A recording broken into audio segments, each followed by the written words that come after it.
شهر رمضان الذي أنزل فيه القرآن هدى للناس وبينات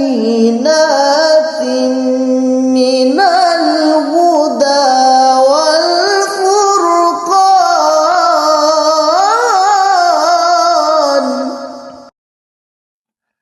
بسم اللہ الرحمن الرحیم. الحمد للہ رب العالمین والصلاة والسلام علی سید الانبیاء والمرسلین وعلی آلہ وصحبہ اجمعین. معزز سامعین و ناظرین، مرکزی دارالعلوم محمدیہ غوثیہ بھیرا شریف سے رمضان المبارک 2025 اس خصوصی ٹرانسمیشن میں ہم ایک مرتبہ پھر آپ کے ساتھ ہیں. ہر سال ہم کسی نئے موضوع کے ساتھ افطار ٹرانسمیشن میں مرکزی دارالعلوم بھیرا شریف کا پیغام پیش کرنے کی سعادت حاصل کرتے ہیں. گزشتہ سال ہم نے نقوش مصطفیٰ صلی اللہ علیہ وآلہ وسلم کے عنوان سے کریم آقا محمد الرسول اللہ صلی اللہ علیہ وآلہ وسلم کی سیرت کو پیش کرنے کا اعزاز حاصل کیا تھا. اس سال ہمارا موضوع ہے ایمان اور عصر حاضر، اور اس دفعہ دینی نقطہ نظر سے زندگی کے متعلق ایک نیا نقطہ نظر، ایک نیا فعال زاویہ نگاہ ہم آپ کے سامنے رکھنا چاہتے ہیں. پہلے اکثر یہ بیان کیا جاتا ہے اوامر کیا ہیں، نواہی کیا ہیں، کیا کرنا چاہیے، کیا نہیں کرنا چاہیے. اس مرتبہ ہم چاہتے ہیں کہ ہم دارالعلوم محمدیہ غوثیہ بھیرا شریف کی اس خوبصورت لائبریری میں کھڑے ہو کے آپ سے گفتگو کریں، اور وہ گفتگو عصر حاضر کے نئے سوالات اور شکوک و شبہات کے متعلق ہو. ایمان کے متعلق، زندگی کے متعلق، ایمان اور زندگی کے باہمی ربط کے متعلق لوگوں کے بہت سے سوالات ہیں، شکوک و شبہات ہیں. لبرلز، ملحدین، متشککین، متجددین بہت سے جال بچھائے جا رہے ہیں، راستے میں روڑے اٹکائے جا رہے ہیں، بیریئرز کھڑے کیے جا رہے ہیں. نوجوان کے ذہن میں بہت سے سوالات اسے اپیل کرتے ہیں اور اس کے شکوک و شبہات میں اضافہ کرتے چلے جاتے ہیں. ہم یہ کوشش کریں گے کہ زندگی میں دین کا کردار کیا ہے، اس کو اجاگر کیا جائے. What is the role of religion in the human life؟ اس سوال کا جواب دینے کی ہم کوشش کریں گے، کیونکہ دین کو کسی بھی زمانے میں دو کام ضرور کرنے چاہیے. دین کا پہلا کام یہ ہے کہ وہ انسانیت کی تہذیبی، فکری، روحانی اور معاشرتی ضرورت پوری کرے، اور دین کا دوسرا کام یہ ہے کہ وہ زمانے کے اٹھتے ہوئے سوالات کا تسلی بخش جواب پیش کرے. لیکن افسوس کہ جس عصر اور جس عہد میں ہم جی رہے ہیں، یہاں ہمارا دینی فہم یہ دونوں کام کرنے سے قاصر نظر آ رہا ہے.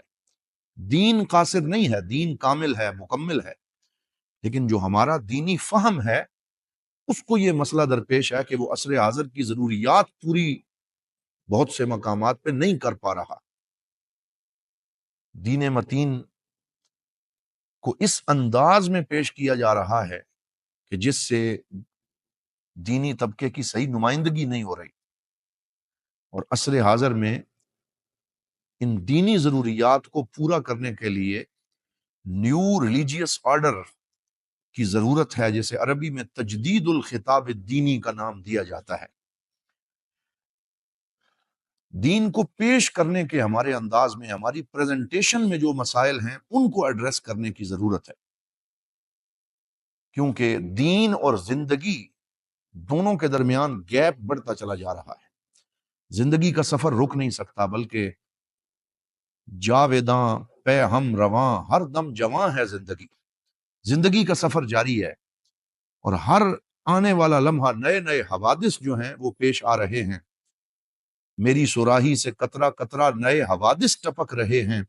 میں اپنی تسبیح روز و شب کا شمار کرتا ہوں دانا دانا، جو تھا نہیں ہے جو ہے نہ ہوگا، یہی ہے ایک حرف محرمانہ، قریب تر ہے نمود جس کی اسی کا مشتاق ہے زمانہ۔ تو زمانہ بڑی تیز رفتاری سے آگے بڑھ رہا ہے، نئے نئے مسائل اٹھ رہے ہیں، قضایا فقہیہ معاصرہ کنٹمپریری ایشوز سامنے آتے چلے جاتے ہیں، اور جس رفتار سے زمانہ اور زندگی بڑھ رہی ہے، دینی فہم اس رفتار سے آگے نہیں بڑھ پا رہی، اور بہت سے لوگ ایسے ہیں جو اپنی فہم اور اپنے ذہن کے اعتبار سے ابھی بہت پیچھے کھڑے ہیں، اور وہ زمانے کی رفتار کا ساتھ نہیں دے پا رہے، اور نئے نئے مسائل کا جواب دینے میں تاخیر ہو رہی ہے۔ آپ اگر کسی بھی لائبریری میں چلے جائیں اور وہاں آپ دین کے مختلف موضوعات کے متعلق کتابیں اٹھا کے ان کا جائزہ لیں، تو آپ کو پتہ چلے گا کہ 70 سال کا تقریباً گیپ نظر آ رہا ہے۔ یعنی آپ کو تشریحات کے اوپر سب سے آخری جو کتاب نظر آئے گی وہ آج سے ممکن ہے 50 سال پہلے لکھی گئی، 70 سال پہلے لکھی گئی، اور بہت سے موضوعات میں اس طرح کی اچھی تحقیق سامنے نہیں آ رہی، اس طرح سے حلول نہیں پیش کیے جا رہے، سولوشنز نہیں دیے جا رہے۔ فقہ السنہ آج سے 70 سال پہلے لکھی گئی، السنہ و مکانتها فی التشریع الاسلامی 90 سال پہلے لکھی گئی، ریاض الصالحین اور اس کی شروعات 70 سال پہلے لکھی گئی۔ تو کتب پرانی ہے، فکر میں تجدید کی ضرورت ہے۔ دوسری طرف موبائل اپلیکیشن ہر دن اپنے آپ کو اپ گریڈ کرتی چلی جا رہی ہے، اور آپ دیکھیں تو نئے نئے پروگرامز اور سافٹ ویئر تیزی سے آگے بڑھ رہے ہیں۔ اے آئی آ چکا ہے، چیٹ جی پی ٹی آ چکا ہے، ہر لمحہ نئے حوادث سامنے آ رہے ہیں، اور دینی فکر اور فہم کو بھی اسی رفتار سے آگے بڑھنے کی ضرورت ہے۔ اور اس کی مثال حضور نبی رحمت صلی اللہ علیہ وسلم نے اپنی حدیث میں ارشاد فرمائی، سیبعث اللہ علی رأس کل مئۃ من یجدد لها امر دینہا، او کما قال النبی صلی اللہ علیہ وسلم، فرمایا کہ اللہ تعالیٰ ہر صدی کے شروع میں ایسے افراد کو بھیجتا رہے گا کہ جو دین میں تجدید کا کام کرتے رہیں گے۔ تو تجدید شخصیات بھی کر رہی ہیں، تجدید ادارے بھی کر رہے ہیں، اور یہ تجدید کا عمل جاری رکھنے کی ضرورت ہے۔ زمانے کے بہت سارے سوالات ہیں۔ ہمارے مصر کے ایک سکالر ہیں، انہوں نے کچھ نوجوانوں کی ذمہ داری لگائی، مختلف شہروں میں گئے، دیہات میں گئے، اور نوجوانوں سے پوچھا کہ ان کے ذہنوں میں کیا سوالات ہیں، اور اسئلۃ العصر کے نام سے، دا کوسچن آف دا ڈے یا کوسچن آف دا ایرا کے نام سے انہوں نے زمانے کے نئے سوالات جمع کیے، اور 100 کوسچنز، 100 سوالات جو آج کل کی یوتھ کے اور ینگ جنریشن کے سوالات ہیں وہ انہوں نے جمع کیے، اور پھر ان کو ایڈریس کرنے کی ضرورت پہ زور دیا۔ ایمان اور عصر حاضر کے نام سے اس پروگرام میں ہم ایسے ہی سوالات کو ایڈریس کریں گے اور ان کا جواب دینے کی کوشش کریں گے۔ مثلا کچھ نوجوانوں کا سوال ہے کہ جیسے جیسے دینداری بڑھ رہی ہے، تدین بڑھ رہا ہے، دینی حلیے بڑھ رہے ہیں، جبہ و دستار، تسبیحات، مصلے، مظاہر بڑھ رہے ہیں، ایسے ہی اخلاق میں کمی آتی جا رہی ہے، اور اخلاق کے حوالے سے بہت سے بحران جو ہے ان کا ہمیں سامنا ہو رہا ہے۔ ولگیرٹی بڑھ گئی، زبان کی شدت بڑھ گئی، گالی گلوچ بڑھ گئی، حالانکہ تدین اور دینداری کے ساتھ ان چیزوں کی اندر کمی آنی چاہیے تھی۔ تو یہ ڈفرنس کیوں ہے؟ یہ سوال ہے۔ ایک سوال یہ ہے کہ جس شد و مد کے ساتھ نماز اور روزے کی اہمیت کو بیان کیا جاتا ہے، اسی شد و مد کے ساتھ عمل، محنت اور پیداوار کے حوالے سے بات نہیں کی جاتی، پروڈکشن کی بات نہیں کی جاتی، اور اس میدان میں مسلمان نوجوانوں پہ سستی طاری ہے۔ کچھ نوجوان یہ سوال کرتے ہیں کہ قرآن تو کہتا ہے وَلَقَدْ يَسَّرْنَا الْقُرْآنَ لِلذِّكْرِ، کہ قرآن اللہ نے آسان بنایا، لیکن ہمیں وہ آسانی نظر نہیں آتی، کچھ طلسمات نظر آتے ہیں، کچھ پہیلیاں نظر آتی ہیں۔ یعنی قرآن کو جس طریقے سے آسان کر کے پیش کرنے کی ضرورت تھی، وہ بہت ہمارے علماء نے کوشش کی، اور الحمدللہ اس میں بہت حد تک کامیاب رہے، اور اس عمل کو جاری رکھنے کی ضرورت ہے۔ وہ کہتے ہیں وہ آسانی کہاں ہے کہ دین کو مزید آسان کر کے ہمارے لیے پیش کیا جائے۔ شدت پسند طبقے، داعش اور اس طرح کے دیگر بہت سے طبقے اسلام کا نام استعمال کر کے تباہی بربادی کرتے رہے، لاشوں کے انبار لگاتے رہے، تو اس شدت پسندی کا حل کیسے کیا جائے، یہ بہت بڑا سوال ہے۔ پھر ملحدین کے سوالات ہیں، ایتھیزم سر اٹھا رہا ہے۔ اسی طرح کچھ لوگ زندگی کو ملامت کرتے ہیں اور کہتے ہیں کہ یہ اتنی تیزی سے کیوں آگے بڑھ رہی، حالانکہ زندگی کو ملامت کرنا یہ مسئلے کا حل نہیں ہے، کیونکہ اللہ تعالیٰ نے قرآن میں خود ارشاد فرمایا کل یوم ہوا فی شان، کہ اللہ رب العزت ہر دن میں نیا معاملہ فرماتا ہے، اس کی نئی شانیں ظاہر ہوتی ہیں۔ یزید فی الخلق ما یشاء، اللہ تعالیٰ جیسے چاہتا ہے تخلیق میں اور معاملات میں اضافہ کرتا رہتا ہے۔ یہ کائنات ابھی ناتمام ہے، گویا کہ آ رہی ہے دما دم صدائے کن فیکون، تو تخلیق کا عمل جاری ہے، ترقی جاری ہے، اور اس کو کوئی روک نہیں سکتا۔ یقلب اللہ اللیل والنہار، اللہ تعالیٰ دن اور رات کو بدلتا رہتا ہے، اور اس میں نئے نئے حوادث سامنے آتے رہتے ہیں۔ تو اگر ہم نے یہ گیپ کور نہ کیا جو اگر ہم نے یہ گیپ کور نہ کیا جو زندگی اور دین کے درمیان سامنے آ رہا ہے، تو آنے والی نسلوں میں ایسے لوگ بھی سامنے آ سکتے ہیں کہ شاید نعوذ باللہ انہیں دین کا پتہ تک نہ ہو۔ اگر ہم نے اپنی ذمہ داری ادا نہ کی، آنے والی نسلوں کو آسان شکل میں دین نہ بتایا، تو یہ بہت بڑا مسئلہ آنے والی شکل میں سامنے آ سکتا ہے۔ کہیں ایسا نہ ہو، اللہ نہ کرے، کہ یورپ کی طرح ہماری حالت ہو جائے کہ وہاں صرف سنڈے پریئر کے لیے چند بزرگ چرچ میں آ جاتے ہیں اور نوجوانوں کو عبادت سے، بندگی سے کوئی سروکار نہیں رہا، صرف مظاہر رہ گئے ہیں، اندر کی روح جو ہے وہ ختم ہوتی چلی جا رہی ہے۔ تیرا تن روح سے نہ آشنا ہے، عجب کیا آہ تیری نارسا ہے، تنے بے روح سے بیزار ہے حق، خدائے زندہ زندوں کا خدا ہے۔ اسی طرح یہ داعش جیسے شدت پسندانہ افکار کہیں پنپ کے اور زیادہ مشکلات کھڑی نہ کر دیں، اس لیے اس زمانے کی سب سے بڑی ضرورت ہے مشارکہ، اور مشارکہ کہتے ہیں نوجوانوں کو اور تمام لوگوں کو اپنے ساتھ شریک کرنا، ایک کنورسیشن ڈیولپ کرنا، ڈسکشن کرنا، مباحثے کی کیفیت میں دین کو سمجھنے اور سمجھانے کی کوشش کرنا۔ اس کے لیے اسٹڈی سرکلز قائم کرنے کی ضرورت ہے، تاکہ جن لوگوں کو دین کا پتہ نہیں انہیں آسان شکل میں سوال و جواب کے سیشن میں دین کے بارے میں آگاہ کیا جائے۔ کسی فلاسفر نے بڑی اچھی بات کی کہ جب ہم شیشے کے سامنے کوئی ایک بندہ کھڑا ہوتا ہے تو وہ صرف ایک ہی نظر آتا ہے، لیکن اگر وہ دو شیشوں کے درمیان کھڑا ہو تو وہ لامتناہی اس کے وجود نظر آنا شروع ہو جاتے ہیں، اور ہر طرف وہ اپنے آپ کو دیکھتا ہے۔ اسی طرح ایک بندے کی رائے ایک ہی ہوتی ہے، لیکن جب دو بندے مل کے کسی بات پہ رائے دیتے ہیں تو پھر وہ رائے بھی لامتناہی ہوتی چلی جاتی ہے، اس میں بہت سی نئی آراء اور تجاویز سامنے آنا شروع ہو جاتی۔ اس لیے حضرت سیدنا ابراہیم علیہ السلام کی مثال ہمارے سامنے کہ آپ نے اسی طرح لوگوں کو اپنے ساتھ شریک کر کے ان تک دین پہنچایا، ڈسکشن اور کنورسیشن اور محادثہ کے انداز میں۔ آپ ایک جگہ گئے، دیکھا کہ لوگ چاند، سورج اور تاروں کی پوجا کرتے ہیں، تو قرآن پاک نے ان کی اس پوری ڈسکشن کو بیان کیا کہ آپ نوجوانوں کے پاس جا کے کہتے ہیں کہ تم ستاروں کی پوجا کرتے ہو، ھذا ربی، کہ یہ رب ہے، فلما افلا قال لا احب الافلین، لیکن جب وہ ستارہ غروب ہوا تو فرمایا کہ میں غروب ہونے والوں کو پسند نہیں کرتا، اور ان کو اپنی اس کنورسیشن اور ڈسکشن میں شریک کر کے ایمان کی طرف لے کے آئے۔ پھر فرمایا کہ فلما رأى القمر بازغا قال ھذا ربی، جب چاند کو دیکھا تو فرمایا پھر یہ رب ہو سکتا ہے، جب وہ بھی غروب ہوا کہا یہ بھی رب نہیں ہے۔ فلما رأى الشمس بازغة قال ھذا ربی ھذا اکبر، پھر جب سورج کو دیکھا تو فرمایا یہ تو بہت بڑا ہے، یہ رب ہوگا، لیکن جب وہ بھی غروب ہو گیا تو پھر ان سارے نوجوانوں کو اپنے ساتھ شریک کر کے فرمایا انی وجہت وجہی للذی فطر السماوات والارض حنیفا، کہ میں اپنا رخ اس خدا کی طرف کرتا ہوں جس نے ان سب چیزوں کو پیدا کیا ہے۔ تو وہ ڈسکشن، کنورسیشن، محادثہ اور گفتگو کے انداز میں سب کو شریک کر کے آگے بڑھے، اور یہی اسلوب ہمیں بھی اختیار کرنے کی ضرورت ہے۔ اور اس کی روشن مثال ہمارے سامنے حضرت امام اعظم ابو حنیفہ رحمۃ اللہ تعالیٰ علیہ کا طرز عمل ہے کہ آپ نے فقہی مسئلے اکیلے بیان نہیں فرمائے، بلکہ آپ نے الفقہ التقدیری کی بنیاد رکھی۔ اور میرے دوستو، فقہ التقدیری کسے کہتے ہیں؟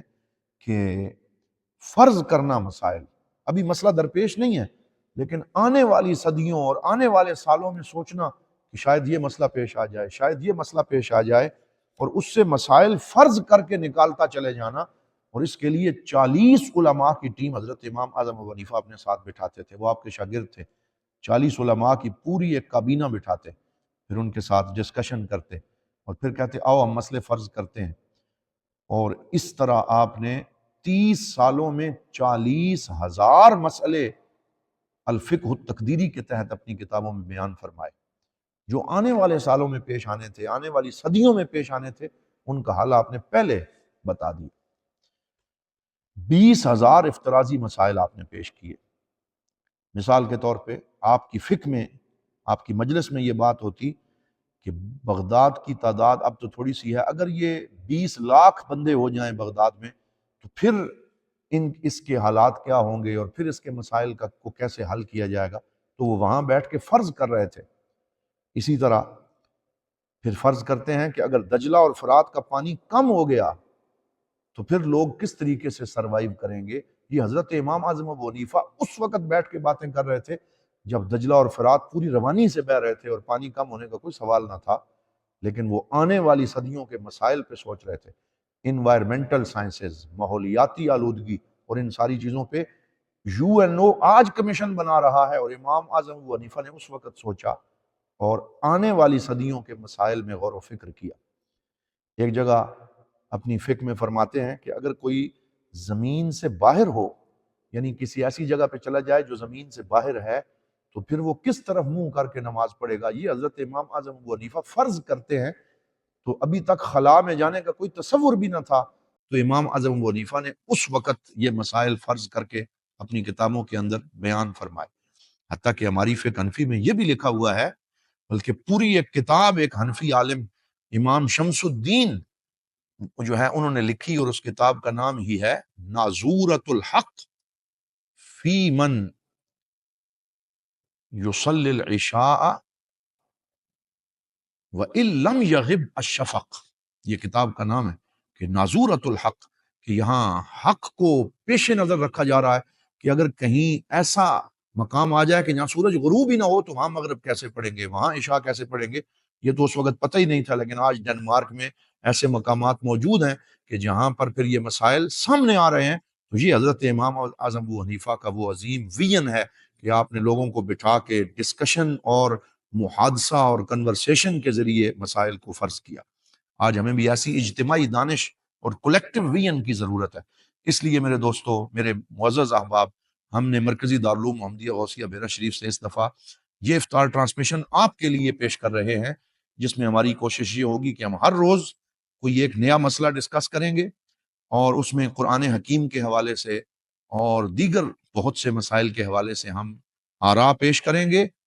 اور وہ اپنی آراء نہیں ہوں گی، وہ علماء کرام کی ہمارے امہات کتب سے، مصادر سے گفتگو ہوگی، اور اس میں پھر آپ بھی ہمارے ساتھ کومنٹس میں شریک ہوں، اپنی رائے کا اظہار کریں، تاکہ ایک کنورسیشن ڈیولپ ہو اور ہم بھی ایک علمی انداز میں ان مسائل کو سمجھنے اور سوچنے کی کوشش کریں. تو میں امید کروں گا کہ اس گفت و شنید میں، اس بحث مباحثے میں، اس اعمال العقل میں، اس فکری کام میں آپ ہمارے ساتھ شریک ہوں گے رمضان المبارک کی ان پرنور ساعتوں میں، جبکہ روزے کی برکات ہم کو میسر ہیں اور ہم رمضان المبارک کے ان مبارک ایام سے شاد کام ہو رہے ہیں.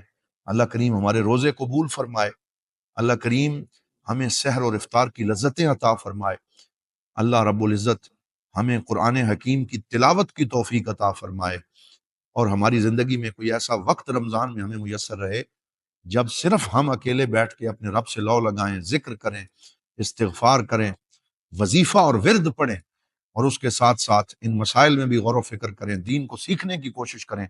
یکم رمضان المبارک کی یہ پربہار ساعتیں آپ کو مبارک ہوں، اس دعا کے ساتھ کہ یا اللہ ہمیں رمضان المبارک میں اپنے مقبول بندوں میں شامل فرما، ان خوش نصیبوں میں شامل فرما جنہیں تو رمضان میں بخش دیتا ہے، مغفرت کا پروانہ عطا فرماتا ہے. یا اللہ رمضان کے ہمارے دن اور ہماری راتیں انہیں ہمارے لیے مبارک فرما. اس دعا کے ساتھ آپ سے اجازت چاہتا ہوں کہ یا اللہ اپنے پاک نبی حضرت محمد الرسول اللہ صلی اللہ علیہ وسلم کی سنت طیبہ اور آپ کی سیرت طیبہ پر عمل کرنے کی ہمیں توفیق عطا فرما. والسلام علیکم ورحمۃ اللہ وبرکاتہ۔ دارالعلوم محمدیہ غوثیہ بھیرا شریف دینی اور عصری تعلیم کا بے مثال ادارہ ہے، جہاں عصر حاضر کے تقاضوں کے مطابق قرآن و سنت کی تعلیم دی جاتی ہے، اور ہر سال ہزاروں طلباء و طالبات زیور تعلیم سے آراستہ ہو رہے ہیں۔ رمضان المبارک کے بابرکت لمحات میں زکوٰۃ و صدقات اور مالی تعاون اس عظیم ادارے تک پہنچا کر اس مشن میں اپنا حصہ ڈالیں۔ درجہ ذیل اکاؤنٹس پر اپنا تعاون ارسال فرمائیں۔